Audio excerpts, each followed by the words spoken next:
ನಮ್ಮ ತಾಲೂಕಿನಲ್ಲೇ ಹಿರಿಯ ಪತ್ರಕರ್ತರು ಕೆ ಮುನಿಯಪ್ಪನವರ ಸಾರಥ್ಯದಲ್ಲಿ ಬರುವಂತ ಭಾರತ್ ವಾಯ್ಸ್ ಪತ್ರಿಕೆ ಮತ್ತು ಅವ್ರ ಮಾರ್ಗದರ್ಶಕರು ನನ್ನಂತ ಎಷ್ಟೋ ಯುವಕರಿಗೆ, ರಾಜಕಾರಣಿಗಳಿಗೆ ಎಲ್ಲಾ ರಂಗಗಳಲ್ಲೂ ಯಾವುದೇ ಈ ಪತ್ರಕರ್ತರು ಏನ್ ಮಾಡ್ತಾರೆ ಅಂದ್ರೆ ಮಾಡುವಂತ ತಪ್ಪುಗಳನ್ನ ತಿದ್ದಿ ಮುಂದಿನ ದಿನಗಳಲ್ಲಿ ಯಾವುದೇ ತಪ್ಪುಗಳಿಲ್ಲದಂಗೆ ಈ ನಮ್ಮ ಸಮಾಜವನ್ನ ಒಂದು ಒಳ್ಳೆ ದಾರಿನಲ್ಲಿ ಕರ್ಕೊಂಡು ಹೋಗುವಂತ ಒಂದು ರಂಗ ಈ ಪತ್ರಕರ್ತರು. ನಮಗಂತೂ ಹೆಮ್ಮೆ ಇದೆ. ಆನೇಕಲ್ ತಾಲೂಕಿನ ಎಲ್ಲಾ ಪತ್ರಕರ್ತರ ವರದಿ, ನನ್ನ ಸಹೋದರ ಸ್ನೇಹಿತ ಮಿತ್ರರು ಎಲ್ಲರೂ ನನಗೆ ವೈಯಕ್ತಿಕವಾಗಿ ಅಂತ ಕೆಲಸಗಳನ್ನು ಮಾಡ್ಕೊಂಡು ಹೋಗ್ತಾರೆ.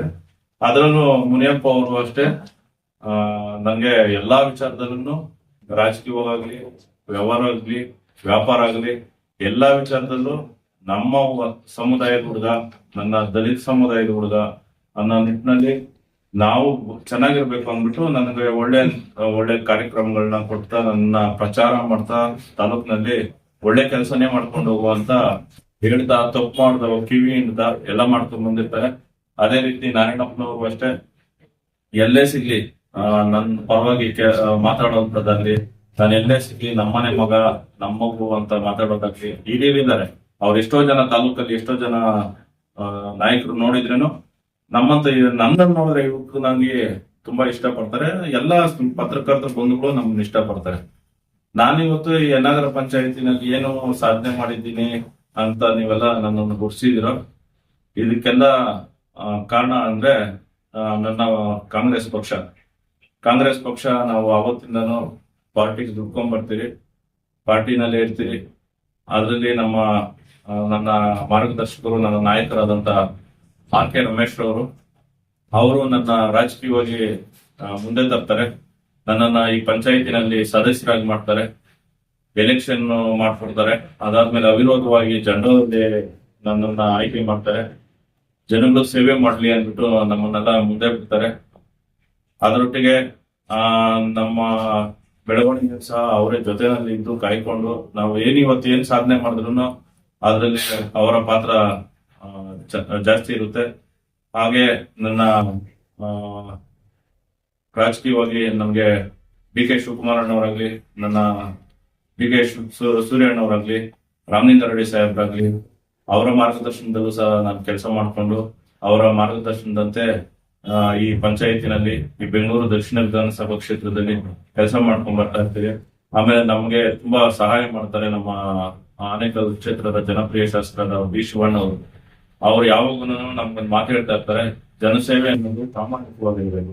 ಆ ಪ್ರಾಮಾಣಿಕವಾಗಿದ್ದಾಗ ನಾನು ಜನ ಎಲ್ಲೋ ಗುರುತಿಸ್ತಾರೆ ಅನ್ನೋ ನಿಟ್ಟಿನಲ್ಲಿ ಅವ್ರ ಮಾತನ್ನು ಸಹ ಕೇಳಿಕೊಂಡು ನಾವು ಜನಸೇವೆ ಮಾಡೋದ್ರಲ್ಲಿ ಪ್ರಾಮಾಣಿಕವಾಗಿ ನಾವು ಯಾವುದೇ ಸ್ವಾರ್ಥ ಅನ್ನೋದು ಇಟ್ಕೊಳೋದಿಲ್ಲ. ನಮ್ಮ ಪಂಚಾಯತ್ ವ್ಯಾಪ್ತಿನಲ್ಲೂ ಅಷ್ಟೇ ನಮ್ಮ ಪ್ರಸನ್ನ ಕುಮಾರ್ ಅವರಾಗ್ಲಿ, ನಮ್ಮ ಕೇಶವಣ್ಣವರಾಗ್ಲಿ, ಆಮೇಲೆ ನಮ್ಮ ಪ್ರಸಾದಣ್ಣವರಾಗ್ಲಿ, ಮಧುರಪ್ಪನವರಾಗ್ಲಿ, ಎಲ್ಲಾರ ಜೊತೆ ಒಡನಾಟದಲ್ಲಿ ನಾನಿದ್ದೀನಿ. ನಮ್ಮ ಶ್ರೀನಪ್ಪನವರಾಗ್ಲಿ, ಸದಾಮಣ್ಣಾಗ್ಲಿ, ನನ್ನ ಸಮುದಾಯ ಅನ್ನೋದಿನ ನನಗೆ ಯಾವತ್ತು ನಮ್ಮ R.K. ರಮೇಶ್ ಅಣ್ಣಾಗ್ಲಿ, ಸುರೇಶ್ ಅಣ್ಣವರಾಗ್ಲಿ ಹೇಳ್ಕೊಡೋದೇನಂದ್ರೆ, ಮಹಿಳೆಯರ ಪರವಾಗಿ, ದಲಿತರ ಪರವಾಗಿ, ಹಿಂದುಳಿದ ವರ್ಗದ ಪರವಾಗಿ, ಏನು ಇಲ್ದವ್ರ ಪರವಾಗಿ ನಾವು ಧ್ವನಿ ಎತ್ತಿದಾಗ ನಮ್ಮನ್ನ ಯಾರಾದ್ರೂ ಗುರುತಿಸ್ತಾರೆ ಅನ್ನೋ ನಿಟ್ಟಿನಲ್ಲಿ ಅವ್ರ ಪರವಾದಂತ ಕೆಲಸಗಳನ್ನ ನಾವು ಮಾಡ್ಕೊಂಡ್ ಬಂದಿದ್ದೀವಿ. ಅದೇ ಕೆಲಸ ಇವತ್ತು ನಮ್ಮ ಕೈ ಹಿಡಿತಾ ಇದೆ. ನಾವೇನು ಸಾಧನೆ ಮಾಡಿಲ್ಲ, ಇನ್ನ ಮಾಡ್ಬೇಕಾಗಿರೋದು ಜಾಸ್ತಿ ಇದೆ. ಅದನ್ನ ನಾವು ರಾಜಕೀಯವಾಗಿ ನಾನು ಯಾವುದೇ ಸ್ವಾರ್ಥ ಇಟ್ಕೊಂಡು ಮಾಡೋದಕ್ಕೆ ಹೋಗೋದಿಲ್ಲ. ನನ್ಗೆ ಕೊಟ್ಟಂತ ರಮೇಶ್ ಅಣ್ಣಾಗ್ಲಿ, ಕೇಶವಣ್ಣ ಅವರಾಗ್ಲಿ, ಪ್ರಸನ್ನ ಕುಮಾರ್ ಅವರಾಗ್ಲಿ, ನನ್ನ ಪಂಚಾಯತಿ ಜನತೆ ಕೊಟ್ಟಂತ ನನ್ನ ಅವಕಾಶವನ್ನ ಪ್ರಾಮಾಣಿಕವಾಗಿ ಜನರ ಸೇವೆಯಲ್ಲೇ ಬಳಸ್ಕೊಂಡಿದ್ದೀನಿ. ಈ ಸೇವೆಯನ್ನ ಮೆಚ್ಚಿ ಇವತ್ತು ನನಗೆ ಸುಭಾಷ್ ಭರಣಿ ಶ್ರೇಷ್ಠ ಅತ್ಯುತ್ತಮ ಪ್ರಶಸ್ತಿಯನ್ನ ನಮ್ಮ ಭಾರತ್ ವಾಯ್ಸ್ ಕಡೆಯಿಂದ ಕೊಟ್ಟಿದ್ದಾರೆ. ನನಗಂತೂ ಸಂತೋಷ. ನಾನು ಅವ್ರಿಗೆ ಧನ್ಯವಾದಗಳನ್ನು ತಿಳಿಸ್ತೀನಿ. ಇಂಥವೆಲ್ಲ ನಮ್ಗೆ ಕೊಟ್ಟಾಗ ಇನ್ನೂ ತಾಲೂಕಿನಾದ್ಯಂತ ಇನ್ನೂ ಸೇವೆ ಮಾಡಬೇಕು, ಇನ್ನೂ ಜನಗಳ ಪರವಾಗಿ ನಿಂತ್ಕೋಬೇಕು ಅನ್ನೋ ಒಂದು ಮನೋಭಾವ ಬರ್ತೈತೆ. ಇದು ಒಳ್ಳೆ ಕೆಲಸ. ಈ ಕೆಲಸವನ್ನ ನನ್ನ ಎಲ್ಲಾ ಪತ್ರಕರ್ತ ಬಂಧುಗಳು ಮುನಿಯಪ್ಪನವರ ಸಾರಥ್ಯದಲ್ಲಿ ಮಾಡಿದ್ದೀರಾ. ನಿಮ್ಗೆಲ್ಲರಿಗೂ ನಾನು ಧನ್ಯವಾದಗಳು ಹೇಳ್ತೀನಿ. ಅದೇ ನಿಟ್ಟಿನಲ್ಲಿ ಮುಂದಿನ ದಿನಗಳಲ್ಲೂ ಸಹ ನಮ್ಮ ಶಿವಣ್ಣ ಅವರ ಮಾರ್ಗದರ್ಶನದಲ್ಲಿ, ರಮೇಶ್ ಅಣ್ಣ ಅವರ ಮಾರ್ಗದರ್ಶನದಲ್ಲಿ, ನಮ್ಮ ಡಿ ಕೆ ಸುರೇಶ್ ಅಣ್ಣ ಅವರ ಅಣತಿಯಂತೆ ಎಲ್ಲಾ ಕೆಲಸಗಳನ್ನ ಪ್ರಾಮಾಣಿಕವಾಗಿ ಯಾವುದೇ ಸ್ವಾರ್ಥ ಇಲ್ದಿರೋ ಮಾಡ್ಕೊಂಡು ಹೋಗ್ತೀನಿ. ನನ್ನೊಟ್ಟಿಗೆ ಯುವ ಜನತೆ ಅನ್ನೋದು ನನ್ನ ಕೈ ಹಿಡಿತಾರೆ. ಅದರಲ್ಲೂ ನನ್ನ ಹಿಂದುಳಿದ ವರ್ಗದ ಸಮುದಾಯಗಳಾಗ್ಲಿ, ದಲಿತ ಸಮುದಾಯಗಳಾಗ್ಲಿ ಎಲ್ಲರೂ ಸಹ ನನ್ನೊಟ್ಟಿಗೆ ಕೈ ಜೋಡಿಸ್ತಾರೆ ಅನ್ನೋ ಒಂದು ನಂಬಿಕೆ ಮೇಲೆ ನಾವು ಕೆಲಸ ಮಾಡ್ತೀವಿ. ನಾವು ನಮ್ಗೆ ಇಂಥ ಒಂದು ಪ್ರಶಸ್ತಿ ಕೊಟ್ಟಿದ್ದಕ್ಕೆ ನಿಮ್ಮೆಲ್ಲರಿಗೂ ಧನ್ಯವಾದಗಳನ್ನು ತಿಳಿಸ್ತೀನಿ. ಜಾತಿ ಮೀರಿ ಹೆಚ್ಚಿನ ರೀತಿಯಲ್ಲಿ ಬೆಳೆದಿದ್ದಾರೆ ಅನ್ನೋಕೆ ಕಿರಣ್ ಕುಮಾರ್ ಉದಾಹರಣೆ. ಅವ್ರು ಇಷ್ಟೊತ್ತು ಒಂದು ಚಿಕ್ಕದಾಗಿ ಮಾತಾಡಿದ್ರು. ನನ್ನ ರಾಜಕೀಯದಲ್ಲಿ ಡಿ ಕೆ ಶಿವಕುಮಾರ್ ಅಣ್ಣವರು, ಡಿ ಕೆ ಸುರೇಶ್ ಅಣ್ಣವರು, ಆರ್ ಕೆ ರಮೇಶ್ ಅಣ್ಣವರು, ಸದ್ದಾಂ ಅವರು, ಶ್ರೀನಿವಾಸ್ ಅವರು, ಮುನಿಕೃಷ್ಣ ಅವರು, ಜೊತೆಗೆ ನಮ್ಮ ಜನಪ್ರಿಯ ಶಾಸಕರಾದ ಶಿವಣ್ಣವರು, ಇವರ ಮಾರ್ಗದರ್ಶನದಲ್ಲಿ ವಿಶೇಷವೇನೆಂದ್ರೆ ನನ್ನ ಕಟ್ಟ ಕಾಂಗ್ರೆಸ್ ಅಭಿಮಾನಿ. ಆದ್ರೂ ಸಹ ಇನ್ನು ಮುಂದಿನ ದಿನಗಳಲ್ಲಿ ಇನ್ನೂ ಒಳ್ಳೆ ಸೇವೆ ಮಾಡಬೇಕು. ಬಟ್ ಅಂದ್ರೆ ನಾನು ದೃಢತೆಲ್ಲ ಉದಾಹರಣೆ ಅಂದ್ರೆ ಸಾಮಾನ್ಯ ವರ್ಗದಲ್ಲಿ ಅವಿರೋಧ ಆದಂತ ವ್ಯಕ್ತಿ ಅಂದ್ರೆ ಈ ಕಿರಣ್ ಕುಮಾರ್. ಯಾಕಂದ್ರೆ ಅಲ್ಲಿ ಇವಾಗ ಕ್ಯಾಟಗಿರಿ ಬಂದಾಗ ಆ ಕ್ಯಾಟಗಿರಿ ಆ ಜನಾಂಗ ಅವರೇ ಅಲ್ಲಿ ನಿಂತ್ಕೋಬೇಕು. ಅದ್ರ ಕೂಡ ಯಾವುದೇ ಕ್ಯಾಟಗಿರಿ ಇಲ್ಲ, ಯಾವುದೇ ಮೀಸಲಾತಿ ಇಲ್ಲ. ಸಾಮಾನ್ಯ ಸ್ಥಾನದಲ್ಲಿ ಒಬ್ಬ ದಲಿತ ಜಾತಿಗೆ ಮೀರಿ ಬೆಳೆದು ಈ ಒಂದು ಸ್ಥಾನದಲ್ಲಿ ಕೂತಿದ್ದೀನಿ ಅಂದ್ರೆ ನಂದು ಒಂದು ಈ ಒಂದು ನಾಯಕಗಳ ನನ್ನ ಕಾರಣ ಆರ್ ಕೆ ರಮೇಶ್ ಇರ್ಬೋದು, ಕೆ ಇರ್ಬೋದು, ಇಷ್ಟೊತ್ತು ಹೇಳಿದಂತೆ ಈ ಒಂದು ಮುಖಂಡಗಳಿರ್ಬೋದು. ಆದ್ರೆ ಇನ್ನು ಮುಂದಿನ ದಿನಗಳಲ್ಲಿ ನಮ್ಗ ಜನಪ್ರಿಯ ಶಾಸಕರಂತ ನಮ್ಮ ಶಿವಣ್ಣ ಅವ್ರ ಮಾರ್ಗದರ್ಶನ ತಗೊಂತೀನಿ.